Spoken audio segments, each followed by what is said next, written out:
तमिलनाडु के तटीय इलाकों में बारिश और तेज हवाओं ने बढ़ाई मुश्किलें। शनिवार को ही रामनाथपुरम, नागपट्टिनम और आसपास के कई क्षेत्रों में तेज बारिश के साथ तूफान का असर दिखने लगा।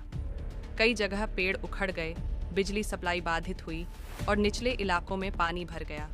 प्रशासन ने समुद्र किनारे बसे गांवों में अलर्ट जारी कर दिया है और लोगों को सुरक्षित जगहों पर पहुंचाया जा रहा है। भारत ने न सिर्फ अपने तटीय राज्यों में पूरी तैयारी कर रखी है, बल्कि श्रीलंका में भी मदद पहुंचाई है। एनडीआरएफ की 2 विशेष टीमें श्रीलंका में रेस्क्यू मिशन पर काम कर रही हैं। भारतीय वायुसेना के विमान 21 टन राहत सामग्री लेकर श्रीलंका पहुंचे हैं। भारतीय हाई कमीशन ने कोलंबो एयरपोर्ट पर स्ट्रैंडेड भारतीयों के लिए इमरजेंसी हेल्प डेस्क भी तैयार किया। भारत में रविवार को श्रीलंका में भारी तबाही मचाने के बाद चक्रवात दितवाह का असर दिखेगा। दक्षिण भारत के तमिलनाडु, पुडुचेरी और दक्षिण आंध्र प्रदेश के तटीय इलाकों की तरफ साइक्लोन दितवाह तेजी से बढ़ रहा है। भारतीय मौसम विभाग (IMD) ने साफ चेतावनी दी है कि तूफान रविवार को भारत के तटों के बेहद करीब से गुजरने वाला है।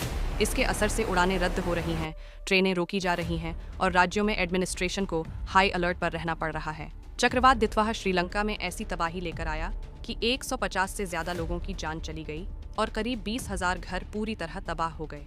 1 लाख से ज्यादा लोग सरकारी शेल्टर में रहने को मजबूर हुए।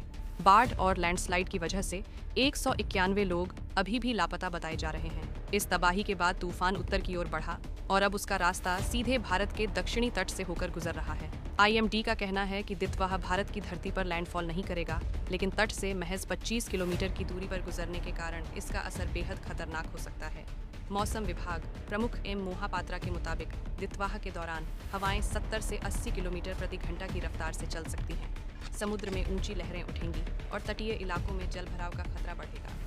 मछुआरों को समुद्र में 25 किलोमीटर की दूरी पर गुजरने के कारण इसका असर बेहद खतरनाक हो सकता है। मौसम विभाग प्रमुख एम मोहापात्रा के मुताबिक दितवाह के दौरान हवाएं 70 से 80 किलोमीटर प्रति घंटा की रफ्तार से चल सकती हैं। समुद्र में ऊंची लहरें उठेंगी और तटीय इलाकों में जल भराव का खतरा बढ़ेगा।